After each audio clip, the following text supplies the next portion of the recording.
हमारे चैनल को सब्सक्राइब जरूर करें ताकि आपसे हमारे मजेदार कार्टून कभी न छूटे। बाबा आ गए, बाबा आ गए। बाबा, खाने के लिए क्या लाई? बस घर में घुसो नहीं कि इनकी टुर बाजी शुरू हो जाती है।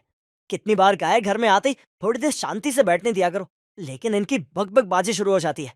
इनकी माँ और ये तीन बेटियां मेरी छाती पर सांप की तरह मुझे डसने के लिए बैठी हुई हैं। परेशान हो गया हूं मैं तुम सबसे। तुम सबके खर्चे मुझसे नहीं झेले जाते। इससे तो अच्छा है कि मैं अकेले ही रहूं और अपनी जिंदगी जीऊं। यही कहकर उमेश हमेशा हमेशा के लिए वो गांव छोड़कर चला गया। इससे घायल रूठ गई, लेकिन उसकी लड़कियों ने उसे हिम्मत दी। मत रो माँ, ये हम है ना तुम्हारे साथ। हम हमेशा तुम्हारे साथ रहेगी। तुम ये छोड़कर कल ही नहीं जाएंगी।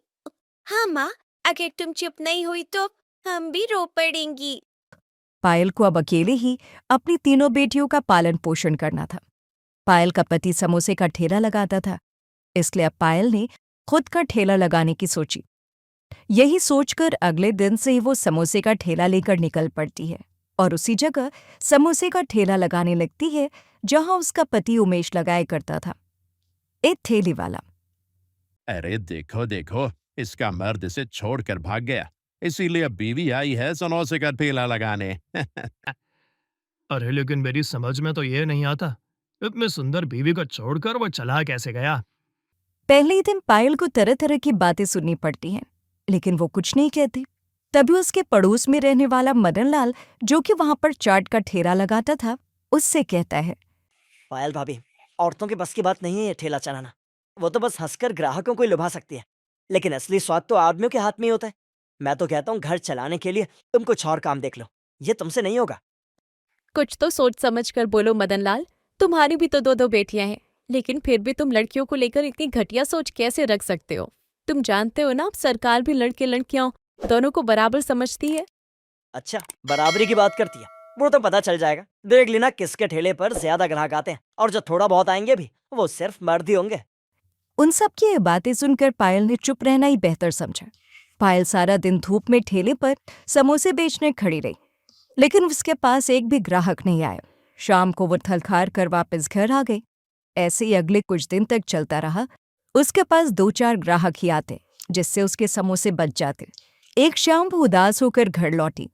माँ, आ गई तुम बैठो, मैं पानी लेकर आती हूँ तुम्हारे लिए। तभी पायल खाट पर लेटी अपनी बूढ़ी सास के पास जाती है। मैं कितनी खुशकिस्मत हूँ जो मुझे तू मिली बहू। एक मेरा नालायक बेटा है जो मुझे इस हाल में छोड़कर चला गया। माँ जी, मेरी माँ भी तो मुझे बचपन में छोड़कर चली गई थी। शादी के बाद आपने मुझे माँ जैसा प्यार दिया। अब आपने मुझे बेटी माना है तो मेरा फर्ज है ना आपकी देखभाल करना। माँ, दादी चलो अब खाना खा लो। मैंने चावल बना दिए हैं। घर में जरा सा ही आटा था, इसलिए उसकी 2 रोटी दादी के लिए लगा दी। उनको खांसी है ना, बाकी हम सब चावल के साथ ही समोसे खा लेंगे। घर में कोई दाल थी भी नहीं और मैं जानती थी आज भी समोसे बच जाएंगे, इसलिए हम सब समोसे के साथ ही चावल खाएंगे। बहू, अभी रोज रोज के आलू के समोसे मुझसे नहीं खाए जाते।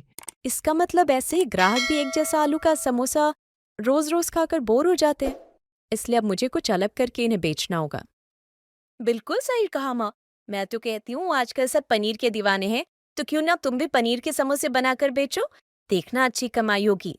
लेकिन आलू तो काफी सस्ते होते हैं, इसलिए समोसे बनाना आसान होता है, लेकिन पनीर तो काफी महंगा होता है। वो सब बातें कर ही रहे थे कि तभी पड़ोस की कमला काकी रोते हुए उनके घर आती है। अरे कमला काकी, क्या हुआ? आप रो क्यों रही हो? सब ठीक तो है ना? पायल बहू, तुम तो जानती हो मेरे बेटे के अलावा हमारा कोई नहीं है। और वो शहर में रहकर नौकरी करता है और वहीं से मुझे खर्चा बेचता है। लेकिन अभी अभी किसी का फोन आया था कि उसका शहर में एक्सीडेंट हो गया है और वो अभी अस्पताल में है। इसीलिए मुझे फौरन बुलाया है, तो मुझे शहर जाना होगा। लेकिन मेरे पति, तेरे काका, वो बूढ़े हो गए और बीमार भी रहते, तो वो नहीं जा पाएंगे वहाँ। इसीलिए वो यहीं रहेंगे। साथ ही मेरी गाय राधा, वो अकेली रह जाएगी। इसीलिए मैं चाहती हूँ कि तुम उन्हें संभाल कर रख लो। काकी, आप बिल्कुल भी फिक्र मत कीजिए, आप निश्चिंत होकर जाइए। मैं काफी और आपकी गाय का अच्छे से ख्याल रखूंगी। तुम बहुत अच्छी हो। और हाँ, गाय का दूध निकाल कर तुम उसका दूध इस्तेमाल कर लेना। जी, आपका बहुत बहुत शुक्रिया काकी। मैं आपकी राधा का अच्छे से ख्याल रखूंगी। कमला काकी वहां से चली गई। बहू, ये तूने क्या किया? क्या जरूरत थी किसी की जिम्मेदारी अपने सर पर लेने की? और यहाँ हम अपना पेट बड़ी मुश्किल से पाल पा रहे हैं और तूने कमला के पति की जिम्मेदारी अपने ऊपर ले ली। माँ जी, हर इंसान अपना भाग्य लेकर आता है और भगवान की मर्जी के आगे कहाँ किसी की चलिए।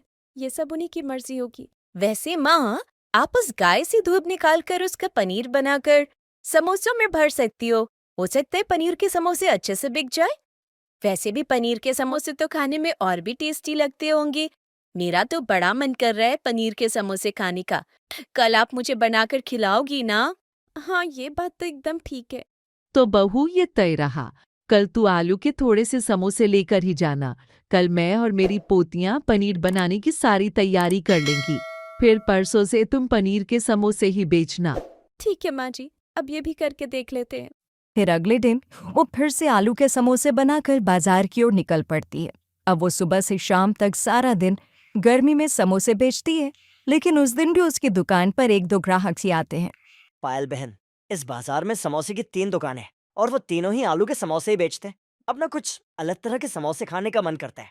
आप फिक्र मत कीजिए भाई साहब, कल से आपको कुछ अलग यानी कि पनीर के समोसे खाने को मिलेंगे। पनीर के समोसे? अरे वाह, पहली बार सुना है, लेकिन सुनकर ही मुंह में पानी आ रहा है। फिर तो आप मेरे लिए 5 समोसे पनीर के पहले ही तैयार रखना।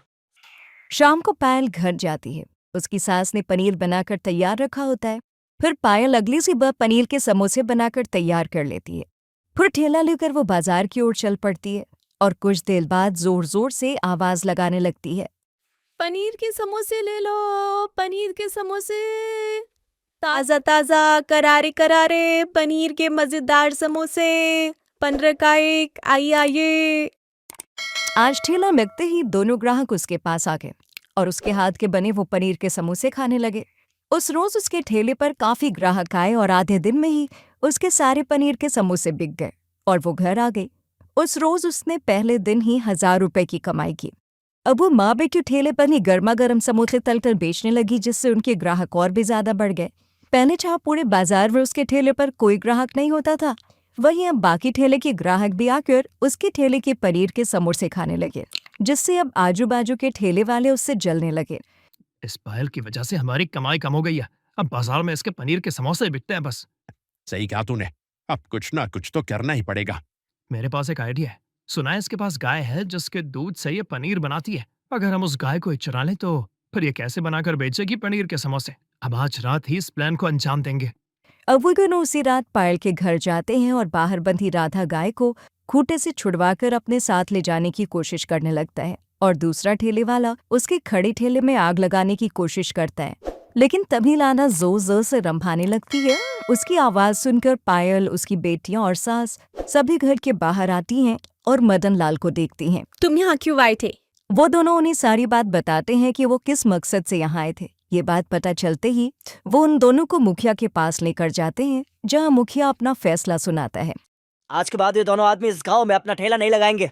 ये बात सुनकर उनकी पत्नियों ने कहा, नहीं नहीं, ऐसा मत कीजिए। अगर ऐसा हुआ तो मैं अपनी 2 बेटियों को क्या खिलाऊंगी। हम पर रहम कीजिए।